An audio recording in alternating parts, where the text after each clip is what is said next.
the Rajapaksas for war crimes. Some people say you should be investigated. During the early part of the civil war, the Sri Lankan government faced an uprising, as you know, from the JVP, a leftist group whose current leader is now the president. There was this government commission of inquiry that found that in the late 80s, you were, quote, a main architect of securing a housing complex that was used for the purposes of illegally detaining, torturing and killing individuals linked to the JVP. The government inquiry reported that you, quote, to say the least, knew it was being used for illegal detentions and torture while you were living and working there.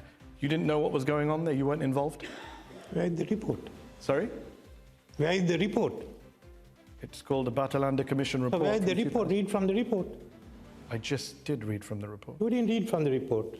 It is quite clear from the available material that insofar as the securing and allocation of the houses at the Batalanda houses are concerned, the main architects had been the then Minister of Industries, Mr. Ranil Wickremesinghe. I deny all those allegations, and I'm asking you to quote that commission report.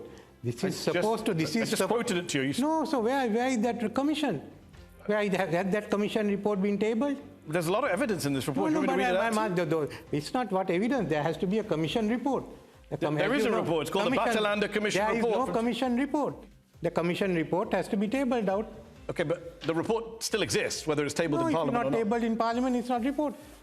Okay. In the report, a key witness who was your caretaker and, quote, trusted employee testified that you were leading meetings about the torture of detainees there. He died. He was 36 years old. Just days before you testified to the commission, Vincent Fernando was his name, and he testified that you wanted the suspects at Batalanda, quote, destroyed. That's what he testified. He never gave evidence. He did give evidence. No report was tabled. There was nothing to be found against me. That was an army camp that was established in a former housing scheme. Any case, that was not tabled in Parliament. There was nothing to be found against me. Vincent stated that what he understood under the circumstances was that Mr. Wickremesinghe wanted the suspects destroyed. I didn't ask if Vincent was destroyed. I was not in the government. I was in the opposition. I've been in the opposition for 10 years. Look, there was no report. So you are quoting, if there's a report... You were the Minister of Industry. Look, but I'm telling you, there's no report. I do have a report, but I've just literally read from it. There's no report. Let's bring in Francis Harris, former BBC correspondent. Francis, what do you make of what you're hearing about Batalanda? What is the lack of accountability from Batalanda, the civil war? What does it mean, in your view? I'm flabbergasted. I mean, I have a copy of the report here. It says printed by the order of the government. I'm sorry, but there is a report. It was not tabled in Parliament report, in English and Sinhala. I mean, what you're hearing from former President Wickremesinghe is rather remarkable. What do you mean? I think it's astonishing. I think his remarks about Shavendra Silva, the general he referenced, I mean, those are astonishing. To say that there isn't a case for Shavendra Silva to answer when the United States and the OHCHR, the UN, have made a case against him is utterly insulting to victims, and I think it just shows the impunity that he has supported. That's absolutely shocking.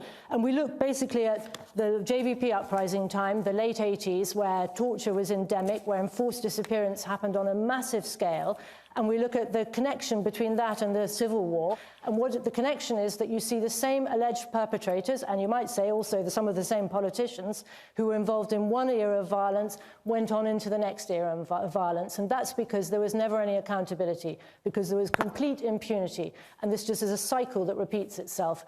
And I'm afraid that somebody who's been in power that long needs to be answerable for that. Isn't that the problem? No accountability. Sorry, Francis, I was in the opposition. We've asked the government to prosecute me if there's something wrong, and they said there was nothing to be prosecuted on. I was here in London, I was in Oslo, and I was in Brussels, the time of the last 2 weeks of the war, trying to arrange to see what relief that can be given.